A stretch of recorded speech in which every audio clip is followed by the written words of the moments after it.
माजलगावात काल उपनगराध्यक्ष पदाची निवडणूक पार पडली आणि इथं राजकारणाचं एक वेगळंच समीकरण पाहायला भेटलं।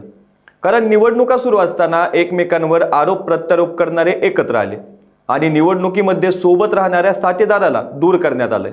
म्हणजे साधेपणे सांगायचं झालं तर एक दादा दुसऱ्या दादांना भारी पडले। नमस्कार, मी बालाजी शिंदे आणि तुम्ही पाहताय लोकाशा टीव्ही।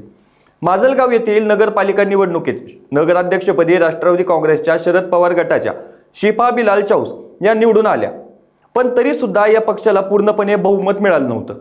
निवडणुकीत टक्केवारी व भ्रष्टाचाराच्या मुद्द्यावर माजलगावचे आमदार प्रकाश सोळंके व माजी नगराध्यक्ष सहाल चौस यांनी एकमेकांवर आरोप प्रत्यारोप सुद्धा केले होते। परंतु उपाध्यक्ष पदाच्या निवडीत राष्ट्रवादी काँग्रेसचे अजित पवार गटाचे आमदार प्रकाश सोळंके यांच्या नगरसेवकांनी सहाल चौस यांना पाठिंबा दिला। त्यामुळे सहाल चौस बिनविरोध निवडून आले। तर मोहन जगताप यांचे पुत्र विजय जगताप व बाबुराव पोटभरे यांचे पुत्र अभिजित पोटभरे व माजी आमदार डी.के. देशमुख यांचे पुत्र सचिन देशमुख यांची बिनविरोध निवड करण्यात आली।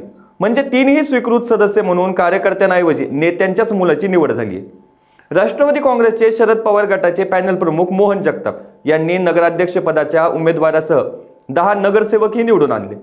परंतु स्वीकृत सदस्य निवडीवेळी जगताप यांच्या मुलाला बाजूला करण्याचा डाव त्यांच्याच पक्षासह विरोधी नगरसेवकांनी रचला व प्रयत्न करून श्रीकांत मेंढके यांना निवडून आणण्यासाठी प्रयत्न केले होते। परंतु काहींनी मध्यस्थी केल्यामुळे जगताप यांच्यावर आलेली तेवढी तरी नामुष्कीची वेळ मात्र टळली। आता झालं असं की राष्ट्रवादी काँग्रेस शरद पवार गटाकडून निवडून आलेले सहाल चौस यांनी आमदार प्रकाश सोळंके यांच्याशी हात मिळवणी केल्यामुळे मोहन जगताप हे नाराज होते।